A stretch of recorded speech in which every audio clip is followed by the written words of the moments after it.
दोस्तों आज की वीडियो में हम बात करेंगे एनडीए 2 2023 के जो हमारा जीएटी का पेपर हुआ है उसमें जितने भी हमारे साइंस के क्वेश्चन हैं, इन साइंस के क्वेश्चंस के हम सोर्सेज जानेंगे कि ये क्वेश्चन जो पूछे गए हैं वो आखिर कहाँ से पूछे गए हैं। ठीक है, तो वीडियो स्टार्ट करने से पहले बताता हूँ कि जो हमारे साइंस है इसमें 50 क्वेश्चन आए हैं लगभग, जिसमें से हमारे 40 क्वेश्चन कहाँ से आए हैं। 40 क्वेश्चन डायरेक्टली हमारे 9th और 10th की एनसीईआरटी से आए हैं। ठीक है, और जो क्लास 10 जो 10 क्वेश्चन आए बाकी के वो हमारे 11th और 12th की एनसीईआरटी से आए हैं। ठीक है, तो सबसे पहले बढ़ते हैं अपने फर्स्ट क्वेश्चन की तरफ। पहला क्वेश्चन कह रहा है which one of the following statement is true for sound wave propagating in air. ठीक है, तो एयर के लिए साउंड वेव हमारी कौन सी इसमें से स्टेटमेंट सही है।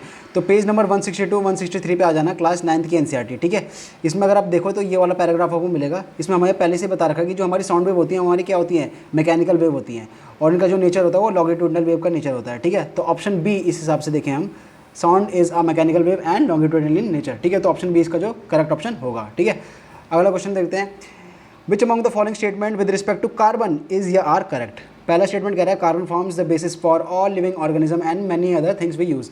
दूसरा कह रहा है carbon shows tetravalency and the property of catenation. तीसरा कह रहा है carbon forms covalent bonds with itself and other elements. चौथा कह रहा है carbon forms compounds containing triple and tetra bond between carbon atoms. ठीक है, तो इसकी अगर हम बात करें तो क्लास 10th की एनसीईआरटी खोल लेना आप, उसमें जो कार्बन एंड इट्स कंपाउंड का चैप्टर है वो उसके अंदर से एक क्वेश्चन पूछा गया है, जिसमें से आप ये वाला पैराग्राफ अगर देखो तो इस वाले पैराग्राफ में जो मैंने हाईलाइट कर रखा है ये पढ़ो।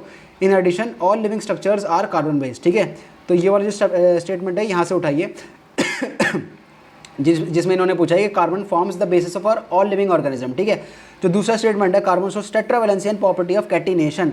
ठीक है, तो ये आपको मिल जाएगा हमारा इस वाले स्टेटमेंट से कि the two characteristic feature seen in carbon is that tetravalency and catenation. ठीक है, तो सेकंड स्टेटमेंट हमारा यहाँ से सही हो जाता है। तो थर्ड स्टेटमेंट क्या कह रहा है, carbon forms covalent bonds with itself and other elements. ठीक है, तो ये हमारा जो थर्ड स्टेटमेंट है, जो चैप्टर के एंड में जो व्हाट यू हैव लर्नड वाला जो सेक्शन होता है इसमें से पूछा है, जो मैंने हाईलाइट कर रखा है कि carbon forms covalent bond with itself and other elements such as hydrogen, oxygen, sulphur, nitrogen and chlorine. ठीक है, लेकिन जो फोर्थ वाली स्टेटमेंट है ये ऐसा कुछ भी नहीं है, कार्बन ट्रिपल या फिर टेट्रा बॉन्ड आपस में नहीं फॉर्म करता है। ठीक है, तो इस वजह से जो फोर्थ स्टेटमेंट है वो गलत हो जाएगी और जो 1, 2 एंड 3 है वो सही हो जाएगी। इसी के साथ ऑप्शन जो सी है हमारा वो इसका करेक्ट ऑप्शन होगा।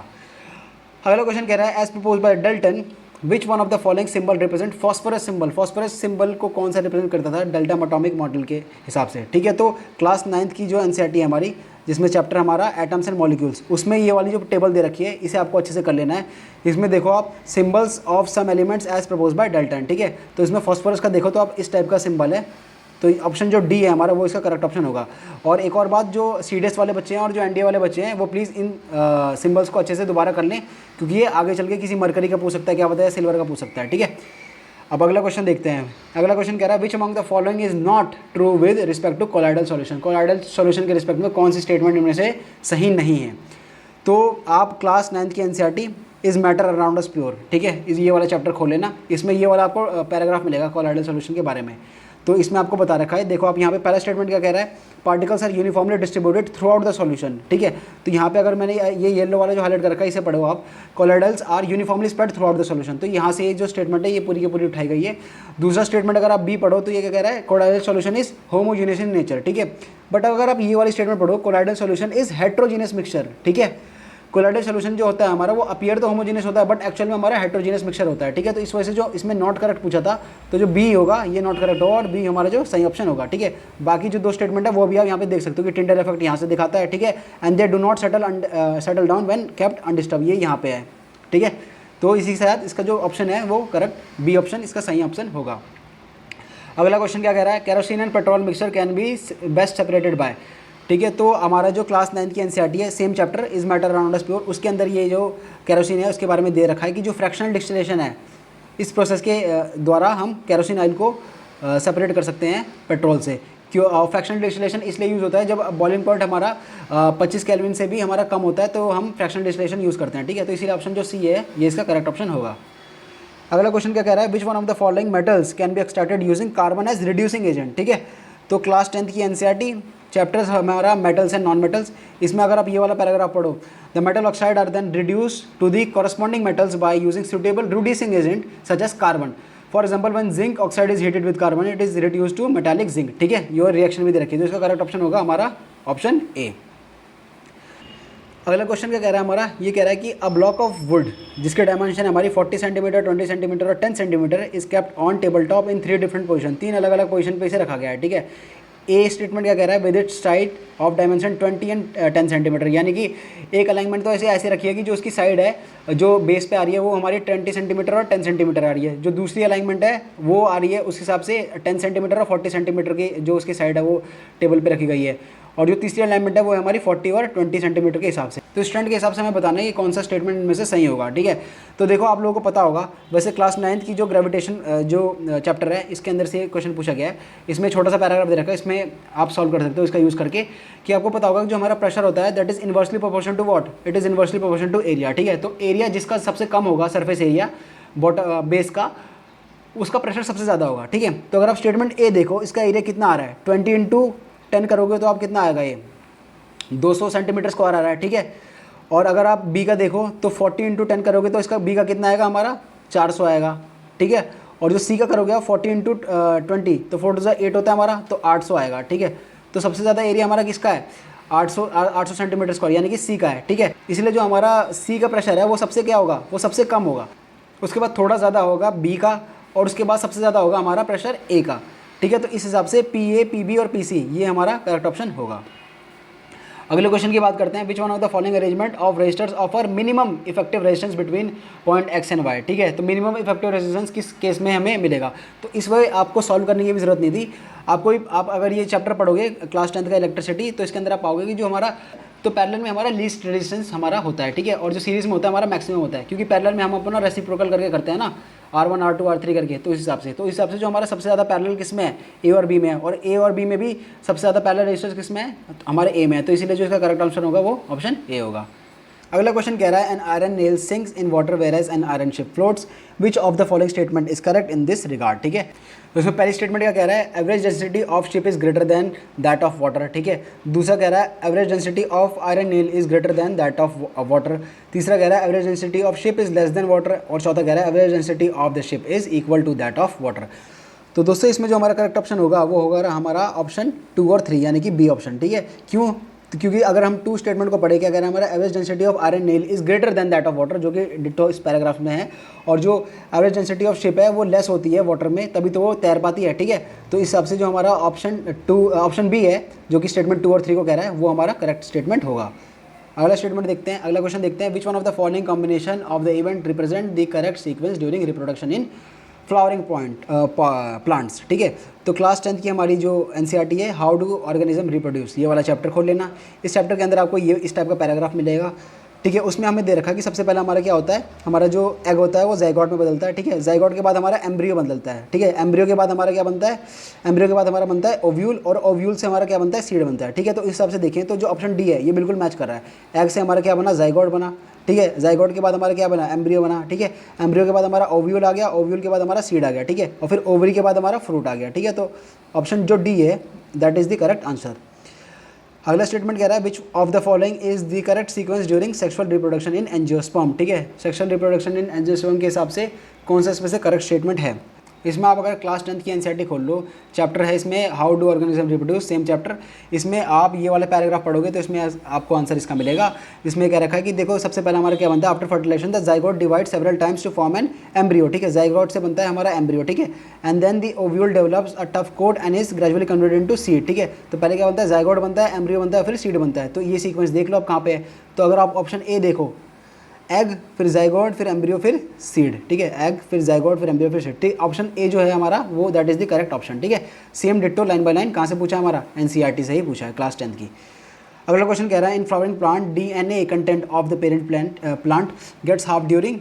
तो इसमें जो है हमारा क्लास 10th की एनसीईआरटी खोल लेना, इसमें आपको थोड़ा बहुत हिंट मिल जाएगा।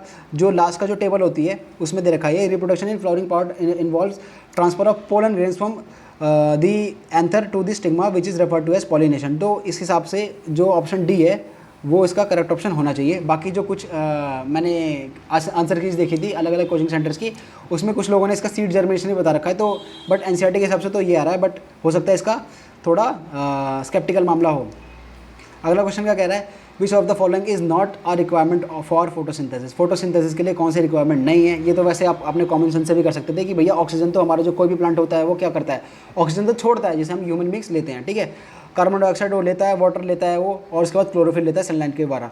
तो ठीक है, तो ये इसका जो ऑप्शन होगा वो ऑप्शन डी होगा। बाकी अगर आप नेचुरल रिसोर्सेज खोलोगे क्लास 9 में तो उसमें दे भी रखा है, देखो फोटोसिंथेसिस के लिए हमें क्या चाहिए, कार्बन डाइऑक्साइड चाहिए और वाटर चाहिए, ठीक है। और क्लोरोफिल तो प्लांट के अंदर होता ही है, ऑक्सीजन इसमें कहीं भी नहीं दे रखा, तो इसलिए जो ऑप्शन डी है वो इसका करेक्ट ऑप्शन होगा। अगला क्वेश्चन कह रहा है हमारा मैच द फॉलोइंग करने के लिए, ठीक है। तो इसमें हमें कुछ सेपरेशन मेथड दे रखे हैं और प्रोसेस दे रखे हैं, उनके अकॉर्डिंग हमें मैच करना है, ठीक है। तो ये अगर आपको कहाँ मिलेगा, सोर्स ढूंढ रहे हो तो क्लास 9 की एनसीईआरटी खोल लेना, चैप्टर है is matter around us pure, इसके अंदर हमें दे रखा है। और जो सेक्शन है काफ़ी ज़्यादा इंपॉर्टेंट हो जाता है, क्योंकि CDS CAPF के एग्जाम के अंदर भी यहाँ से जो ये वाला जो टॉपिक है पूरा का पूरा, यहाँ से काफ़ी ज़्यादा क्वेश्चन पूछे जाते हैं, ठीक है। तो अगर आप क्रोमेटोग्राफी की बात करो तो यहाँ पे आप देख ही सकते हो एप्लीकेशन वाले सेक्शन में कि आप ये पिगमेंट फ्रॉम नेचुरल कलर जो है, इसके लिए हम क्या यूज़ करते हैं, हम क्रोमेटोग्राफी यूज़ करते हैं, ठीक है। तो अगर आप क्रोमेटोग्राफी को देखो तो ये डी के साथ मैच कर रहा है, यहाँ पे देख रखे हो separation of pigment from plant extract, ठीक है। तो एक तो ये हो गया, डी का हमारा 1 आ गया, ये तो कंफर्म है। अब सेंट्रीफ्यूगेशन की अगर बात करें तो सेंट्रीफ्यूगेशन हमारा यूज़ होता है बटर को क्रीम से सेपरेट करने के लिए, ठीक है। और यहीं अगर हम देखें सी को, तो ये भी यही कह रहा है separation of cream from butter, ठीक है। तो ये सी का हमारा क्या हो जाएगा, सी का हमारा 2 हो जाएगा, और डी का हमारा क्या था, डी का हमारा 1 था। तो इस हिसाब से देखें तो ऑप्शन जो सी है वो हमारा सही ऑप्शन बैठ रहा है वैसे, ठीक है। और बाकी अगर आप बाकी भी करना चाहो तो वो कर सकते हो, कैसे, ये देख सकते हो आप, अगर टू मिसिबल लिक्विड्स को सेपरेट करना है, इसमें एसिड, जिसमें हमारा एसीटोन है उसको हमें वाटर से सेपरेट करना है, तो हम क्या यूज़ करते हैं, हमारा डिस्टिलेशन मेथड यूज़ करते हैं। और जो इमिसिबल लिक्विड है जिसमें हमारा केरोसिन ऑयल को वाटर से सेपरेट करना है, तो हम क्या यूज़ करते हैं, सेपरेटिंग फनल वाला मेथड यूज़ करते हैं। और यही हमें दे भी रखा है, एसीटोन और वाटर किसके लिए यूज़ हो सकते हैं, हम डिस्टिलेशन के लिए, और जो हमारा सेपरेटिंग फनल है वो किसके लिए, वो केरोसिन ऑयल और वाटर के लिए, ठीक है। तो ऑप्शन जो सी है वो इसका करेक्ट ऑप्शन होगा। अगला क्वेश्चन देखते हैं। अगला क्वेश्चन कह रहा है which of the following metals is not an essential component in stainless steel, stainless steel में हमारा कौन सा मेटल एसेंशियल कंपोनेंट नहीं है, ठीक है। तो क्लास 10 की एनसीईआरटी खोल लेना, मेटल से नॉन मेटल चैप्टर खोल लेना, उसके अंदर आप ये वाला पैराग्राफ पढ़ोगे जो मैंने हाईलाइट कर रखा है, when iron is mix with nickel and chromium we get stainless steel, ठीक है। तो निकल और क्रोमियम तो होगा ही, और आयरन के अंदर तो मिक्स ही किया जा रहा है, तो ये भी होगा, टिन नहीं होगा, है ना। तो इसलिए जो डी है वो इसका करेक्ट ऑप्शन है। अगला क्वेश्चन कह रहा है which one of the following acid is used by Goldsmith for cleaning of gold and silver articles, ठीक है। तो क्लास 10 की NCERT metals and non metal chapter, इसके अंदर आप देखोगे तो नाइट्रिक एसिड जो है it is used for cleansing of silver articles and gold और प्लेटिनम वगैरह के लिए यूज़ होता है। और इनका कई बार रेशियो भी पूछ लेता है कौन से रेशियो में इन्हें यूज़ करते हैं, तो 3:1 के रेशियो में यूज़ करते हैं, ठीक है। तो नाइट्रिक एसिड जो है इसका ऑप्शन बी इसका करेक्ट आंसर है। अगला क्वेश्चन कह रहा है 88 विच of the following is not an example of organic compound, organic compound का कौन सा एग्जाम्पल नहीं है। तो क्लास 11 की ऑर्गेनिक केमिस्ट्री का बेसिक प्रिंसिपल एंड टेक्निक वाला जो चैप्टर है वो खोल लेना। इसके अंदर आप देखोगे तो हमारा जो अमोनियम साइनेट है, ठीक है, अमोनियम साइनेट जो है ये इसका करेक्ट ऑप्शन होगा, क्योंकि अमोनियम साइनेट यूज़ नहीं होता। अगर आप ये वाला चैप्टर पढ़ोगे, ये यही वाली लाइन पढ़ोगे तो आपको पता चलेगा। However this notion was rejected in 1828 when F Waller synthesize an organic compound urea from an inorganic compound ammonium cyanide, यानी कि इनऑर्गेनिक कंपाउंड कौन सा था हमारा, अमोनियम साइनेट था। तो यही ऑप्शन इसका सही होगा, ठीक है। अगला कह रहा है 71 कह रहा है हमारा relationship between a flower and honey bee will help the flower for in, किस में यूज़ होता है, तो ये आप वैसे भी कर सकते थे, पॉलिनेशन के लिए यूज़ होता है, ठीक है।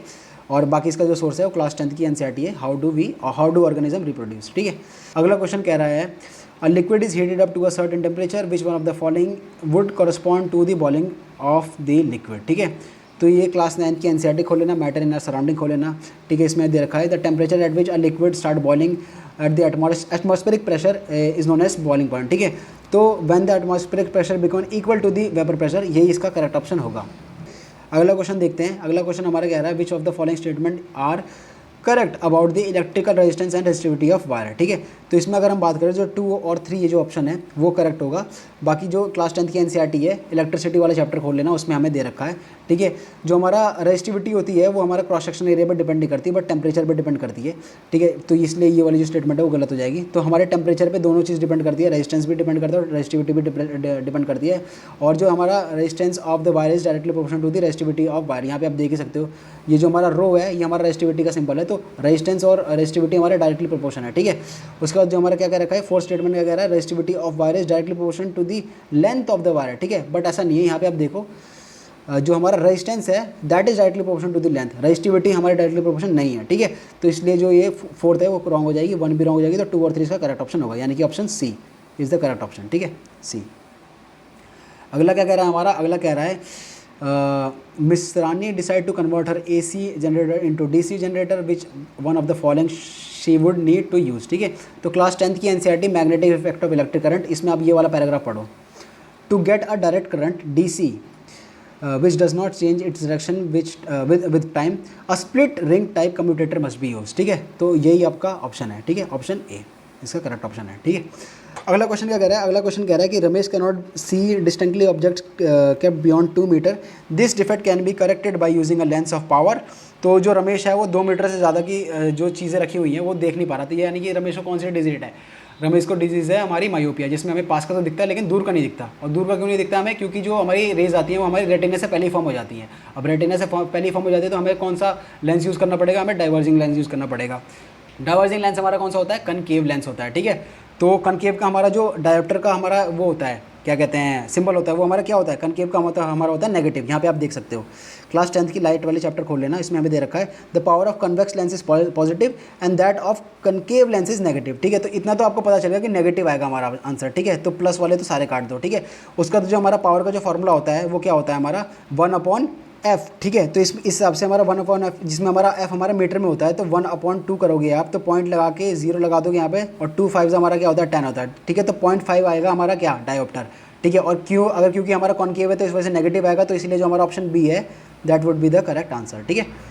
अगला क्वेश्चन हमारा क्या कह रहा है, Ram records the odometer reading of his car for the distance covered from 2000 kilometre at the start of the journey and 2400 kilometre at the end of journey after 8 hour, what is the average speed of the car, ठीक है। तो इसमें आप देखोगे कि ये वाला जो क्वेश्चन है डिट्टो उठाया गया है, बस इसमें राम का नाम ऐड कर दिया गया है, ठीक है। और बाकी आप देखो 2000 किलोमीटर से स्टार्ट हो रहा है, 2400 तक जा रहा है, घंटा भी दे रखा है इसमें 8 घंटा, और जो आंसर है वो भी इसका सेम ही है, 50 किलोमीटर पर आ रहा है, ठीक है। तो देख सकते हो आप डिट्टो लाइन बाय लाइन उठाया गया है NCERT के थ्रू ही, ठीक है। अगला क्वेश्चन हमारा कह रहा है in a sexually reproducing organism which one of the following statement is appropriate both for parent and offspring, ठीक है। पेरेंट और ऑफस्प्रिंग के लिए कौन सा हमारा स्टेटमेंट अप्रोप्रिएट होगा।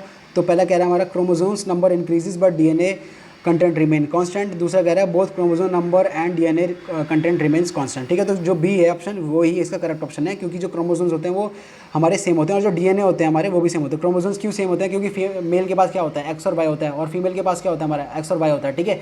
अगर कोई बच्चा लड़का पैदा हुआ तो उसमें क्या आएगा X और Y आएगा, तो क्रोमोसोम्स तो सेम ही रह रहे हैं। अगर लड़की पैदा होगी तो XX आ जाएगा, ठीक है। तो क्रोमोसोम्स तो क्या रह रहे हैं, हमारे क्रोमोसोम्स तो सेम ही रह रहे हैं, 2 ही रह रहे हैं हर केस में, और जो हमारा DNA है वो भी हमारा क्या होता है, सेम होता है, ठीक है, नंबर उसका सेम होता है, ठीक है। तो बाकी जो इसका सोर्स है आप इस वाले ये वाले जो पैराग्राफ पढ़ोगे तो इसमें आप समझ जाओगे, क्लास 10th की NCERT है हाउ डू ऑर्गेनिज्म रिप्रोड्यूस, ठीक है। अगला क्वेश्चन कह रहा है an important cause of tooth decay by bacteria streptococcus, जो भी लिखा है ये, is because of their ability to attract to teeth surface by producing slime layer of from sugar, alcohol, saliva या टेक्नोइक एसिड, ठीक है। तो आप इसमें क्लास 10th की NCERT खोलना, एसिड बेसिस एंड सॉल्ट्स खोलना, इसमें PHDK वाला दे रखा है। अब इसमें ये बैक्टीरिया का नाम तो नहीं दे रखा, लेकिन ये जो भी चीज़ होती है हमारी किसको इरोड करता है, बेसिकली शुगर को इरोड करता है। यहाँ पे आप देख भी सकते हो, bacteria present in the mouth produce acid by degeneration of sugar and food, ठीक है। तो शुगर को जो हमारा जो है इसका डिजनरेशन करता है हमारा बैक्टीरिया, ठीक है। इसमें बस बैक्टीरिया का नाम देके आपको कंफ्यूज करने की कोशिश करिए, बाकी जो इसका करेक्ट ऑप्शन है वो ऑप्शन ए है, शुगर। अगला क्वेश्चन कह रहा है हमारा eukaryotic cells are much more complex as compare to prokaryotic cell, which one of the following structures are exclusively present in a eukaryotic cell, ठीक है। तो इसमें जो हमारा आंसर होगा वो न्यूक्लिक एसिड होगा, जो ऑप्शन सी होगा वो होगा। बाकी जो क्लास 9th की NCERT है फंडामेंटल यूनिट ऑफ लाइफ, उसमें आप देख सकते हो, यहाँ पे देख सकते हो आप, ये अगर ये पढ़ो जो हाईलाइट कर रखा है मैंने, such an undefined nuclear region containing only nucleic acid is called nucleoid, such organism whose cells lack in nuclear membrane record prokaryotes, ठीक है। तो ऑप्शन जो सी है इसका वो करेक्ट ऑप्शन होगा।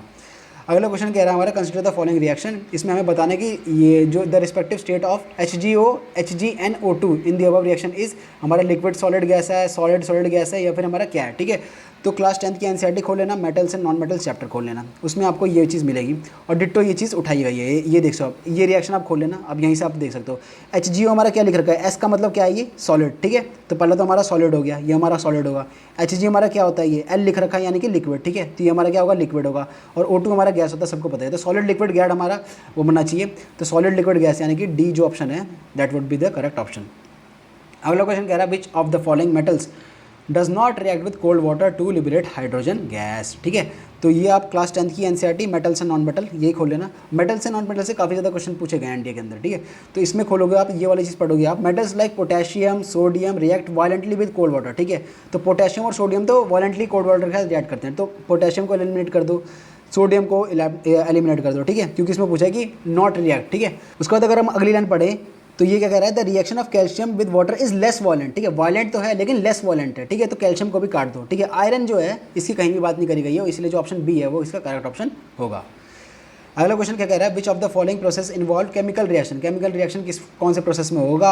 ठीक है, इसमें आप अपने थोड़ा बहुत भी एनसीईआरटी पढ़ाओ तो आपको पता होगा, जो ऑप्शन डी है वो अपना करेक्ट ऑप्शन होगा। बाकी जो क्लास 10th की एनसीईआरटी है और जिसमें हमारा चैप्टर है केमिकल रिएक्शन एंड इक्वेशन, उसके अंदर आपको ये डायग्राम मिलेगा जिसमें हमें मैग्नीशियम रिबन बर्न कर रहे हैं, तो इसमें दे भी रखा है आपको burning of magnesium ribbon in air. ठीक है, ये हमारा केमिकल रिएक्शन है। अगला क्वेश्चन है हमारा मैच द फॉलोइंग वाला, जिसमें हमें केमिकल प्रोसेस को उनके रिएक्शन के हिसाब से मैच करना है। ठीक है, तो इसमें अगर हम बी ऑप्शन देखें तो बी हमारा क्या कह रहा है, बर्निंग ऑफ कोल कह रहा है। ठीक है, बर्निंग ऑफ कोल हमारा कहाँ पर है, हमारा कॉम्बिनेशन रिएक्शन है, यहाँ पे लिख रखा है। ये क्लास 10th की एनसीईआरटी है, चैप्टर है same chemical reaction and equation. ठीक है, इसके अंदर है हमारा, तो हमारा बर्निंग ऑफ कोल क्या हो गया, कॉम्बिनेशन रिएक्शन, ऐसा इसमें दे ही रखा है। ठीक है, तो बी का हमारा क्या हो जाएगा, बी का हमारा 2 हो जाएगा। ठीक है, उसके बाद देखते हैं जो हमारा ये देख सकते हो iron nail dipped in copper sulphate, ये हमारा कौन सा है, डिस्प्लेसमेंट रिएक्शन है। ठीक है, तो इसमें ढूंढ लेते हैं iron nail immerse in copper sulphate solution, ये किस में होगा, हमारा डिस्प्लेसमेंट रिएक्शन होगा, यानी कि सी का हमारा 4 होगा। ठीक है, उसके बाद जो हमारा अगला है, अगला देखते हैं डबल डिस्प्लेसमेंट रिएक्शन हमारा कौन सा होगा, सोडियम सल्फेट बैरियम क्लोराइड वाला होगा। ठीक है, तो इसमें देखते हैं बैरियम क्लोराइड और सोडियम सल्फेट ये रहा, तो हमारा कौन सा होगा, ये डबल डिस्प्लेसमेंट रिएक्शन होगा। ठीक है, डबल डिस्प्लेसमेंट यानी कि डी का हमारा 1 हो जाएगा। ठीक है, तो और उसके बाद जो इलेक्ट्रोलिसिस ऑफ वाटर है, इलेक्ट्रोलिसिस ऑफ वाटर हमारा कौन सा है, electrolysis of water is decomposition reaction, यहाँ पे देख रखो। ठीक है, तो इलेक्ट्रोलिसिस ऑफ वाटर हमारा क्या होगा, डिकम्पोजिशन रिएक्शन हो गया, यानी कि ए का हमारा हो गया 3, तो ए का हमारा हो गया 3, यानी कि बी को काटो और डी को काटो, ये तो हो नहीं सकते। ए का हमारा हो गया 3, बी का हमारा क्या था 2 था, बी का हमारा क्या था 2 था, तो इसी के साथ जो हमारा ऑप्शन सी है that would be the correct option. C का हमारा 4 है और जो डी का है हमारा 1 है। ठीक है, तो ऑप्शन सी जो है वो करेक्ट ऑप्शन है। सोर्स आपको ने बता दिया मैंने कि क्लास 10th की NCERT chemical reaction and equation. अगला क्वेश्चन देखते हैं, अगला क्वेश्चन कह रहा है कंसिडर द फॉलोइंग रिएक्शन। ठीक है भाई, Fe2O3 + 2Al gives 2Fe + Al2O3। ठीक है, इस रिएक्शन को हम थर्मेट रिएक्शन भी बोलते हैं, ये रेलवे ट्रैक को यूज़ करने के लिए बनाई जाती है, रेलवे ट्रैक्स में वेल्डिंग करने के लिए बनाई जाती है। क्लास 10th की NCERT metals and non metals उसमें वहाँ से पूछा गया है। ठीक है, आप देख सकते हैं सीडीएस में भी अभी क्वेश्चन पूछा गया था और सीएपीएफ में भी कुछ टाइम पहले पूछा गया था। तो इसमें ये क्या पहला क्या कह रहा है, it is an example of displacement reaction. ठीक है, तो दिस डिस्प्लेसमेंट रिएक्शन यानी कि ये चीज़ तो यहाँ से उठाई गई, ये तो बिल्कुल सही है स्टेटमेंट। ठीक है, दूसरा क्या कह रहा है, it is highly endothermic reaction, but यहाँ पे क्या कर रखा है, इट इज़ एक्सोथर्मिक रिएक्शन। ठीक है, और इसमें नॉट करेक्ट पूछा है, तो जो ऑप्शन बी है वही इसका करेक्ट ऑप्शन होगा, क्योंकि ये एंडोथर्मिक लिख रखा है बल्कि एक्सोथर्मिक होता है हमारा। ठीक है, और जो बाकी ये देख सकते हो ऑक्सीडाइजिंग एजेंट हमारा इसमें Fe2O3 बता रखा है, और जो अगला क्या रखा है, it is use for joining railway tracks. ठीक है, वो इसमें दे ही रखा है। तो ये वाला जो क्वेश्चन था ये डिटो हमारा एनसीईआरटी से ही उठाया गया था, और जो ऑप्शन बी है वो उसका करेक्ट ऑप्शन है। अगला क्वेश्चन कह रहा है green plant in terrestrial ecosystem absorb sunlight that falls on their leaves and convert it into food energy. The percent of solar radiation absorb by all green plants for the process of photosynthesis is about, इसका option है 1, यानी कि ए इसका correct option answer होगा। ठीक है, बाकी इसका जो सोर्स है वो ये रहा, क्लास 10th की एनसीईआरटी आर एनवायरमेंट, जो बहुत सारे लोग स्किप कर देते हैं लास्ट के चैप्टर्स, उसमें से पूछा गया है, आप ये पढ़ सकते हो।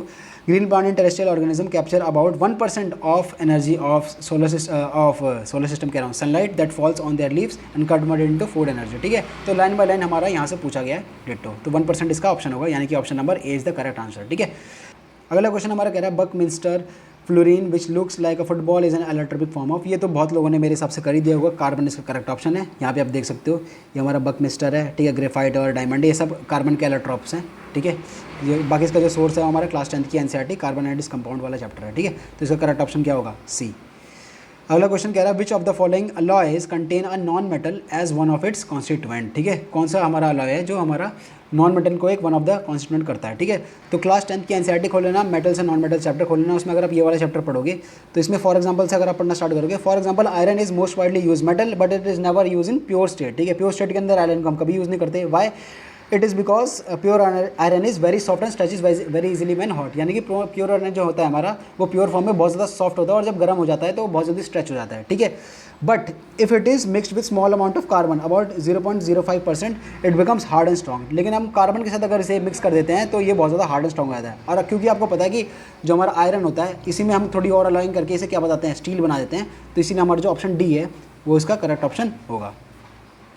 अगला क्वेश्चन क्या कह रहा है हमारा, galvanization is a method of protection iron from rusting by coating with a thin layer of, तो इसका जो करेक्ट ऑप्शन है वो हमारा जिंक होगा, जो इसका सोर्स है क्लास 10 की NCERT metals and non metals. यहाँ पे आप देख सकते हो galvanization is a method of protecting steel and iron from rusting by coating with a thin layer of zinc, ठीक है। तो क्लास 10 की NCERT metals and non metals, ठीक है, जो इसका करेक्ट ऑप्शन सी होगा।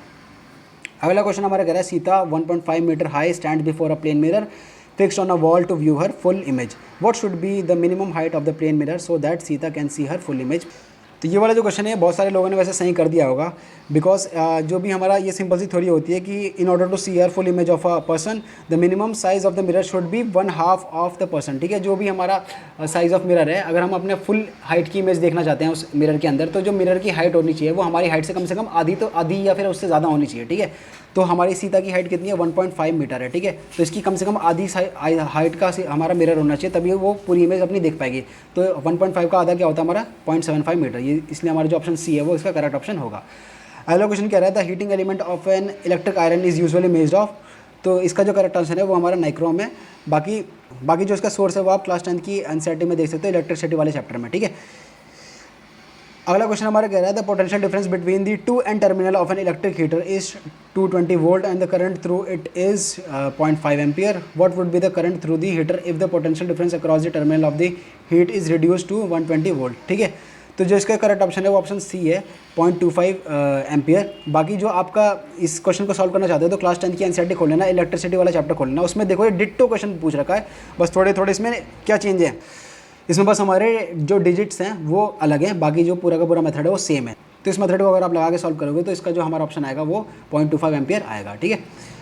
अगला क्वेश्चन हमारा कह रहा है the flash of lightning is seen before the thunderstorm is heard, it verifies that, तो ये बहुत ज़्यादा इजी सवाल है, light travel faster than sound. बाकी आप क्लास 9 की एनसीईआरटी खोल लेना, इसमें साउंड वाला चैप्टर है, इसमें ये डिट्टो चीज़ दे रखी है, sound propagate through medium at a finite speed, the sound of a thunder is heard a little later than the flash of light is seen, ठीक है। तो इससे हमें क्या पता चलता है कि light travel much faster than sound, तो ऑप्शन जो बी है वो इसका करेक्ट ऑप्शन है। मेरे हिसाब से सबने सही किया होगा ये वाला।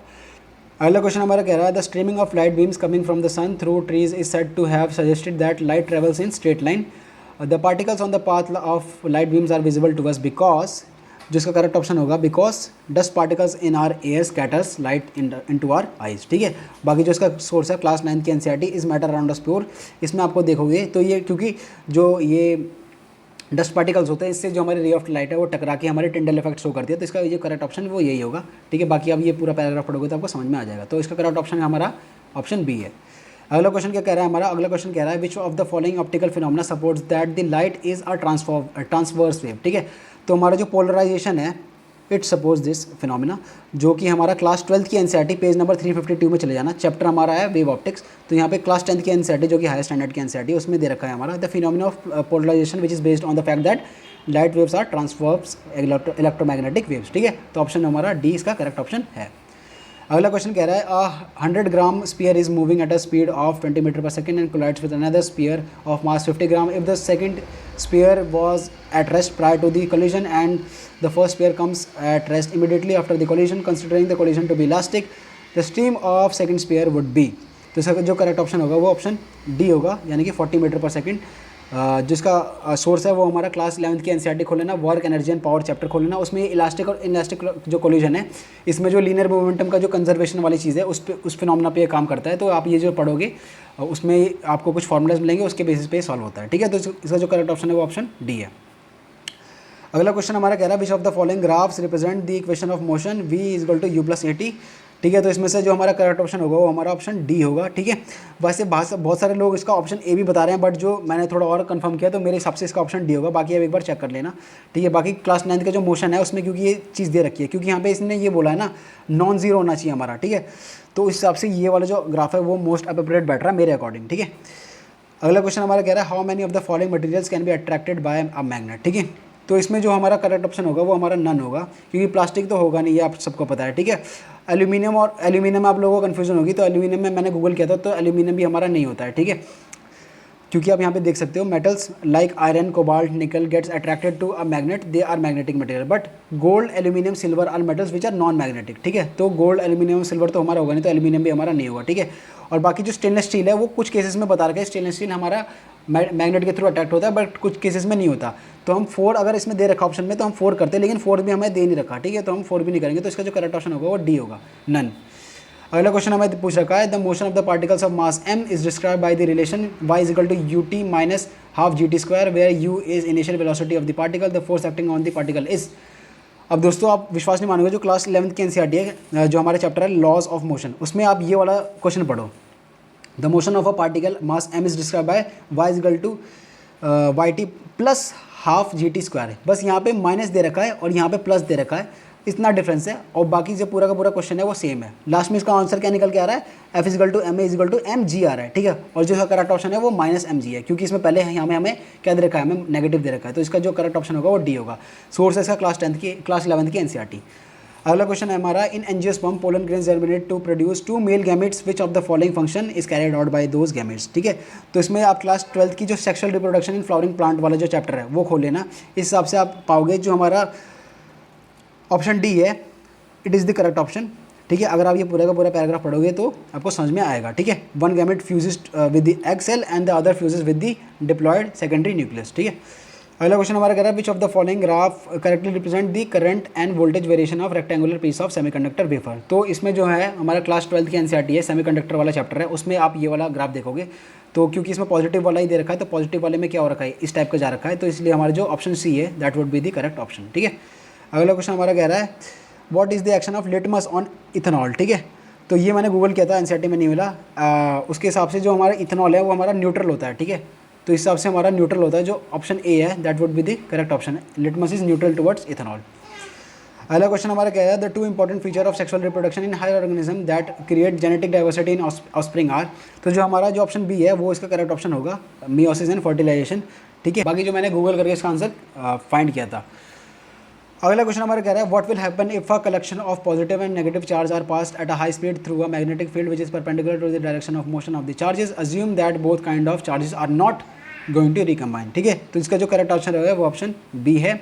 और जो सोर्स है इसका क्लास 12th में मूविंग चार्ज एंड मैग्नेटिज्म वाला चैप्टर खोल लेना, इसमें आप ये वाली चीज़ जो देखोगे, ये वाला जो पैराग्राफ पढ़ोगे, इसमें आपको समझ में आएगा। तो जो इसका ऑप्शन है वो बी है, ठीक है। तो ये था हमारा पूरा का पूरा एनडीए साइंस का एनालिसिस। इसमें आपने देखा कि जो हमारे मैक्सिमम क्वेश्चन थे वो हमारे क्लास 9th और 10th की एनसीईआरटी से थे। तो जो नॉन साइंस बैकग्राउंड के जो बच्चे हैं वो क्लास 9th और 10th की एनसीईआरटी भी कर लें तो काफ़ी ज़्यादा क्वेश्चन हमारे सॉल्व हो जाएंगे, ठीक है। और जो बाकी जो क्लास 11th और 12th के भी थे वो हमारे एनसीईआरटी से ही थे, और जो कुछ क्वेश्चन थे वो हमें गूगल करने पड़े, ठीक है। तो अगर आपको साइंस में स्कोर करना है तो आप 9th और 10th एनसीईआरटी पे कमांड बनाइए, ठीक है। तो this was all about this video. Thank you for watching this video, और जय हिंद, जय भारत।